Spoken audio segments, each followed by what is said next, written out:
വിശുദ്ധ കുർബാനയുടെ തിരുനാൾ. വിശുദ്ധ കുർബാനയുടെ തിരുനാൾ തിരുസഭയിൽ ഔപചാരികമായി ആരംഭിച്ചത് 1264 ഉർബൻ നാലാമൻ പാപ്പയുടെ കാലഘട്ടം മുതലാണ്. ഈ തിരുനാൾ പ്രഖ്യാപിക്കുവാൻ പരിശുദ്ധ പിതാവിനെ പ്രേരിപ്പിച്ചത് വിശുദ്ധ ജൂലിയയ്ക്കുണ്ടായ ഒരു ദർശനമായിരുന്നു. ബെൽജിയത്തെ ഒരു സന്യാസാശ്രമത്തിലെ ഒരു സന്യാസിനിയായിരുന്നു വിശുദ്ധ ജൂലിയ ലീജ്. ഒരിക്കൽ ഈ സന്യാസിനിക്ക് തിരുസഭയുമായി ബന്ധപ്പെട്ട ഒരു ദർശനമുണ്ടായി. പൂർണ്ണ ചന്ദ്രന്റെ രൂപത്തിലുള്ള തിരുസഭ. എന്നാൽ പൂർണ്ണ ചന്ദ്രന്റെ രൂപത്തിലുള്ള തിരുസഭയാകുന്ന അടയാളം അവൾക്ക് കാണപ്പെട്ടത് കറുത്ത പാണ്ടോടുകൂടിയായിരുന്നു. ഈ കറുത്ത പാണ്ട് തിരുസഭയിലെ ഒരു കുറവായി അവൾ ചിത്രീകരിക്കുകയും ആ കുറവ് വിശുദ്ധ കുർബാനയുടെ തിരുനാളിൻ്റെ അഭാവമായി മനസ്സിലാക്കുകയും ചെയ്തു. അതുകൊണ്ട് വിശുദ്ധ കുർബാനയുടെ തിരുനാൾ സഭയിൽ ആരംഭിക്കണമെന്ന് അവൾ അതിയായി ആഗ്രഹിക്കുകയും പ്രാർത്ഥിക്കുകയും ഈ ആശയം പിതാക്കന്മാരോട് പങ്കുവയ്ക്കുകയും ചെയ്തു. അങ്ങനെ സഭയിൽ ഏകദേശം ഈ ഒരു ചിന്ത വ്യാപകമായിരുന്ന സമയത്താണ് വീണ്ടും ഒരു അത്ഭുതം സംഭവിച്ചത്. ബോൾസേന എന്ന സ്ഥലത്ത് ഒരു പുരോഹിതൻ ബലിയർപ്പിച്ചുകൊണ്ടിരിക്കുന്ന അവസരത്തിൽ തിരുവോസ്തിയിൽ നിന്ന് രക്തം ധാരധാരയായി ഒഴുകുന്നത് കാണാനിടയായി. തിരുവോസ്തിയിൽ നിന്ന് ധാരധാരയായി ഒഴുകിയ രക്തം യേശുവിൻ്റെ തന്നെ ചുടുദിനമായി മനസ്സിലാക്കുകയും സ്വർഗത്തിൽ നിന്നുള്ള ഒരു പ്രഖ്യാപനമായി അത് ചിത്രീകരിക്കപ്പെടുകയും ചെയ്തു. അതിൻ്റെ അടിസ്ഥാനത്തിൽ വിശുദ്ധ കുർബാനയുടെ തിരുനാൾ തിരുസഭയിൽ പ്രഖ്യാപിക്കപ്പെടുകയുണ്ടായി. എല്ലാ വർഷവും നാം ആഘോഷിക്കുന്ന ഈ തിരുനാൾ ആഘോഷത്തിലൂടെ തിരുസഭ പ്രധാനമായും 4 സന്ദേശങ്ങളാണ് നമുക്ക് നൽകുന്നത്. ഒന്നാമതായി, വിശുദ്ധ കുർബാന കർത്താവായ യേശുക്രിസ്തുവിൻ്റെ ശരീരം തന്നെയാണ് എന്നുള്ളതാണ്. വിശുദ്ധ കുർബാനയിൽ യേശുക്രിസ്തുവിൻ്റെ സജീവ സാന്നിധ്യമുണ്ടോ എന്നതിനെക്കുറിച്ചുള്ള പലതരത്തിലുള്ള ചോദ്യങ്ങൾ പലരും ചോദിക്കാറുണ്ട്. വെറും ഒരു അപ്പക്കഷണത്തിൽ ദൈവം എങ്ങനെയാണ് സന്നിഹിതനായിരിക്കുന്നത് എന്ന് ശങ്കിക്കുന്ന ആളുകളുമാണ്. എന്നാൽ വിശുദ്ധ കുർബാന വെറും ഒരു അടയാളമല്ലെന്നും ദൈവത്തിൻ്റെ തന്നെ സജീവ സാന്നിധ്യത്തിൻ്റെ പ്രതീകമാണെന്നുമുള്ള ഒരു അനുസ്മരണ യാഥാർത്ഥ്യമാണ് സഭ നമുക്ക് നൽകുന്നത്.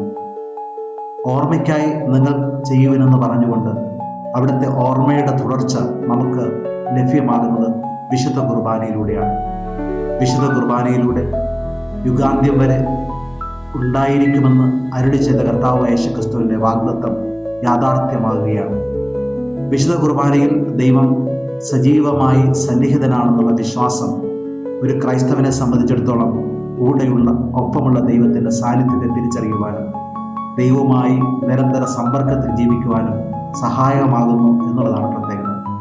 അതുകൊണ്ട് തന്നെ ലോകത്താകമാനമുള്ള വിശുദ്ധ കുർബാനയിൽ ലോകം മുഴുവനും നിറഞ്ഞു നിൽക്കുന്ന ദൈവത്തിൻ്റെ സജീവമായ സാന്നിധ്യത്തെ തിരിച്ചറിയുവാനും ആ സജീവ സാന്നിധ്യത്തിലൂടെ ദൈവവുമായി സമ്പർക്കത്തിലും സായുജ്യതയിലും സന്തോഷത്തിൻ്റെ സൗഭാഗ്യത്തിലും ജീവിക്കുവാൻ ഓരോ ക്രൈസ്തവനും കഴിയുന്നു എന്നുള്ളതാണ് വിശുദ്ധ കുർബാനയിലെ നിരന്തര സാന്നിധ്യത്തിൻ്റെ അർത്ഥമായി നാം മനസ്സിലാക്കേണ്ടത്.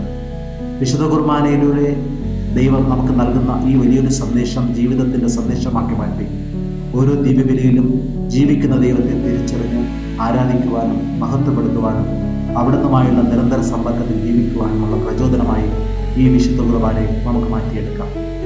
രണ്ടാമതായി, വിശുദ്ധ കുർബാന ഐക്യത്തിൻ്റെയും കൂട്ടായ്മയുടെയും പ്രതീകമാണ്. വിശുദ്ധ കുർബാന എന്നത് കർത്താവ് യേശുക്രിസ്തുവിൻ്റെ മൗതിക ശരീരമാണ്. ശരീരമാകുന്ന സഭ ശിരസ്സായ ക്രിസ്തുവിൽ ഒന്നിപ്പിക്കപ്പെട്ടിരിക്കുന്നു. വിശുദ്ധ പൗലോസ്ലീഹ തിരുസഭയിലെ ഓരോ അംഗങ്ങളെയും അവിടുത്തെ ശരീരത്തിലെ അവയവമായിട്ടാണ് ചിത്രീകരിച്ചിരിക്കുന്നത്. വിശുദ്ധ കുർബാന രൂപപ്പെടുന്നത് പല ഗോതമ്പമണികൾ ഒന്നു ചേർന്ന് അലഞ്ഞ് ഒന്നാകുമ്പോഴാണ്. പല ഗോതമ്പമണികൾ ചേരുന്നതാണെങ്കിലും അപ്പമായി മാറുമ്പോൾ പിന്നെ വ്യത്യസ്തതയില്ല, ഒന്നായാണ് നാം കാണുന്നത്. ഇങ്ങനെ പല തരത്തിലുള്ള ക്രിസ്ത്യാനികൾ ക്രിസ്തുവാകുന്ന ശരീരത്തിൽ ഒന്നായി ചേരുന്ന അത്ഭുതാവഹമായ ഒരു പ്രക്രിയയാണ് വിശുദ്ധ കുർബാന.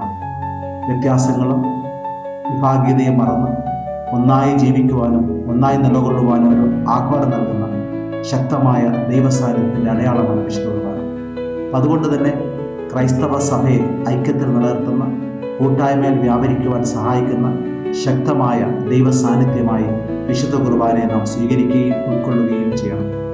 അങ്ങനെ വിശുദ്ധ കുർബാനയെ ദൈവത്തിൻ്റെ സാന്നിധ്യത്തിൻ്റെ ചൈതന്യമായി ഉൾക്കൊള്ളുമ്പോൾ അവിടുന്നുമായി ഉൾച്ചേർന്നിരിക്കുവാനും കൂട്ടായ്മയിൽ വർദ്ധിക്കുവാനും ഐക്യത്തിൽ ജീവിക്കുവാനുമുള്ള പ്രോത്സാഹനമായി അത് മാറുകയും ചെയ്യും. മൂന്നാമതായി, വിശുദ്ധ കുർബാന ആത്മീയമായ പോഷണത്തിൻ്റെ അടയാളമായിട്ടാണ് നമുക്ക് നൽകപ്പെട്ടിരിക്കുന്നത്. പഴയ നിയമത്തിൽ മന്ന എന്ന യാഥാർത്ഥ്യം നമുക്കറിയാം. മരുഭൂമിയിൽ ദൈവം ആഹാരമായി നൽകിയതാണ് മന്ന. അവരുടെ മരുഭൂമിയിലെ യാത്രയിൽ ശാരീരികമായ ശക്തി പകരുന്നതിനും ജീവൻ നിലനിർത്തുന്നതിനും ഈ മന്ന കാരണമായിട്ട് മാറി. ഓരോ പ്രഭാതങ്ങളിലും അവർക്ക് ദൈവം മന്ന നൽകിക്കൊണ്ട് അവരുടെ ജീവസന്ധാരണത്തിൻ്റെ വകയായി അത് മാറി. അങ്ങനെ പഴയ നിയമത്തിലെ ഇസ്രായേൽക്കാരുടെ മരുഭൂമി വാസത്തിൽ ദൈവത്തിൻ്റെ സാന്നിധ്യവും ദൈവത്തിൻ്റെ സഹവാസവും അവർക്ക് ഈ മന്നയിലൂടെ അനുഭവവേദ്യമാകുന്നതിന് കാരണമായിട്ട് മാറുകയും ചെയ്തു. പുതിയ നിയമത്തിലേക്ക് കടന്നു വരുമ്പോൾ കർത്താവായ യേശുക്രിസ്തു ആത്മീയമായി നമ്മെ നിലനിർത്തുവാനും പരിപോഷിപ്പിക്കുവാനും ആഗ്രഹിച്ചുകൊണ്ട് നമുക്ക് നൽകിയ ആത്മീയ അന്നമാണ് വിശുദ്ധ കുർബാന. ഈ വിശുദ്ധ കുർബാനയാകുന്ന കർത്താവായ യേശുക്രിസ്തുവിൻ്റെ ശരീരം ഭക്ഷിക്കുമ്പോൾ നമുക്ക് അവിടുന്നുമായുള്ള ബന്ധവും അവിടെ നിന്ന് കിട്ടുന്ന ആത്മീയമായ ചൈതന്യവും ഭക്ഷണ പാനീയങ്ങളായിട്ട് മാറും. ഈ ഭക്ഷണ പാനീയങ്ങളാണ് ക്രൈസ്തവ ജീവിതത്തിൻ്റെ പാഥേയമായിട്ട് മാറുന്നത്. ഇത് സ്വീകരിച്ചുകൊണ്ട് പ്രതികൂലമായ സാഹചര്യങ്ങളിലും പ്രതിബന്ധങ്ങളിലും സ്വർഗീയ തീർത്ഥാടനത്തിൽ മുന്നോട്ട് പോകുവാൻ നമുക്ക് ശക്തി പകരുന്നു. അതുകൊണ്ട് തന്നെ വിശുദ്ധ കുർബാനയാകുന്ന ഈ സ്വർഗീയ അന്നം നാം സ്വീകരിക്കുമ്പോൾ നമുക്ക് നിരന്തരം ആത്മീയമായ ബലം പ്രാപിക്കുവാനും ആ ബലത്തിൻ്റെ അടിസ്ഥാനത്തിൽ ആത്മീയമായ മൂല്യങ്ങളെ സ്വീകരിക്കുവാനും സുവിശേഷാധിഷ്ഠിതമായ ജീവിതം നയിച്ചുകൊണ്ട് ദൈവമഹത്വം സാർത്ഥകമാക്കുവാൻ കഴിയുന്നു എന്നുള്ളതാണ് വിശുദ്ധ കുർബാന നൽകുന്ന പ്രത്യേകമായ അനുഗ്രഹം. ഈ അനുഗ്രഹം സ്വന്തമാക്കി ജീവിക്കുമ്പോൾ ക്രിസ്ത്യാനി യഥാർത്ഥ ക്രിസ്ത്യാനിയായി ലോകം മുഴുവനും പ്രകാശത്തിൻ്റെ പ്രഭ ചൊരിയുന്നതിനിടയാകും. നാലാമതായി, വിശുദ്ധ കുർബാന നമുക്ക് നൽകുന്ന സന്ദേശം കൃതജ്ഞതയുടേതാണ്. വിശുദ്ധ കുർബാന എന്നത് നന്ദിയുടേതായ കൃതജ്ഞതയുടേതായ ബലിയാണ്. ഓരോ ബലിയിലും ദൈവം മനുഷ്യനോടൊത്ത് തൻ്റെ ശരീരവും രക്തവും പങ്കുവെച്ച് ജീവിക്കുന്ന മനോഹരമായ ഓർമ്മ അയവിറക്കുമ്പോൾ ആ അയവിറക്കുന്ന ഓർമ്മയിലൂടെ ദൈവത്തിന് ഓരോ ക്രൈസ്തവനും കൃതജ്ഞത അർപ്പിക്കുന്നതിന് കാരണമായിട്ട് മാറും.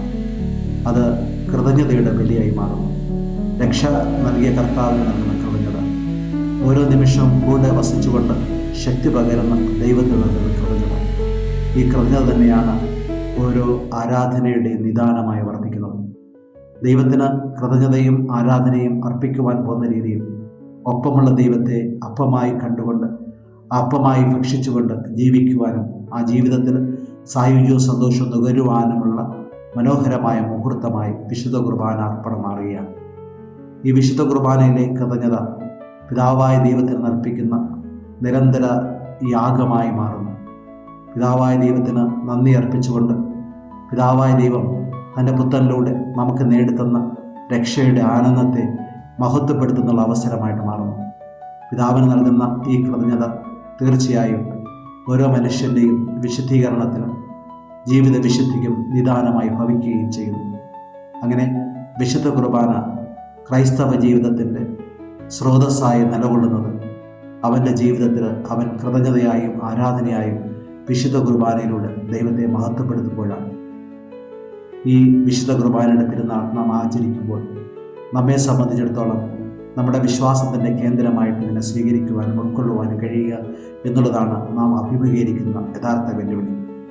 വെറും കാണിക്കാരായി വിശുദ്ധ കുർബാനയിൽ പങ്കെടുത്തുകൊണ്ട് കാണിക്കാരായി നിൽക്കുവാനും പോകുവാനും കഴിയുന്ന ഒരു കാഴ്ച വസ്തുവായി വിശുദ്ധ കുർബാനയെ മാറ്റാതെ നിരന്തരം ജീവിതത്തെ മുറിച്ചു നൽകുവാനും മുറിച്ച് വിളമ്പുവാനും കഴിയുന്ന പകർന്നു നൽകലിൻ്റെയും സ്വയം ശൂന്യവൽക്കരിക്കുന്നതിൻ്റെയും അടയാളമായി വിശുദ്ധ കുർബാനയെ സ്വീകരിക്കുകയും കാണുകയും ചെയ്യുമ്പോഴാണ് വിശുദ്ധ കുർബാന ജീവിതത്തിൽ ജീവിക്കുന്ന ഒരു യാഥാർത്ഥ്യമായിട്ട് മാറുന്നത്. എവിടെയൊക്കെ ബലി അർപ്പിക്കപ്പെടുന്നുവോ അവിടെയൊക്കെ തിരുസഭയുണ്ട്. അതുകൊണ്ടാണ് വിശുദ്ധ കുർബാന എവിടെയുണ്ടോ അവിടെ തിരുസഭയുണ്ടെന്നും തിരുസഭ എവിടെയുണ്ടോ അവിടെ വിശുദ്ധ കുർബാനയുണ്ടെന്നും ഹെൻറി തിരുബാക്ക് എന്ന ദൈവശാസ്ത്രം പറയുന്നു. ഈ വിശുദ്ധ കുർബാനയാണ് തിരുസഭയുടെ സജീവ സാന്നിധ്യത്തിൻ്റെ ദൃഷ്ടാന്തമായി മറ്റുള്ളവരിൽ നിറഞ്ഞു നിൽക്കണം. ഈ വിശുദ്ധ കുർബാനയെ ദൈവത്തിൻ്റെ സജീവ സാന്നിധ്യമായി പകർത്തി ജീവിക്കുന്ന ദൈവത്തെ നമ്മുടെ ഓരോരുത്തരുടെയും ജീവിത വ്യാപാരങ്ങളിലൂടെ സന്നിവൽക്കരിക്കുവാനുള്ള ഒരു ആഹ്വാനം വിശുദ്ധ കുർബാന നൽകുന്നു. അത് വെല്ലുവിളിയായി ഏറ്റെടുത്തുകൊണ്ട് ക്രൈസ്തവ ജീവിതത്തിൻ്റെ പാതേയമായി വിശുദ്ധ കുർബാന സ്വീകരിച്ച് മുന്നോട്ട് പോകാം. തമ്പുരാൻ അനുഗ്രഹിക്കട്ടെ.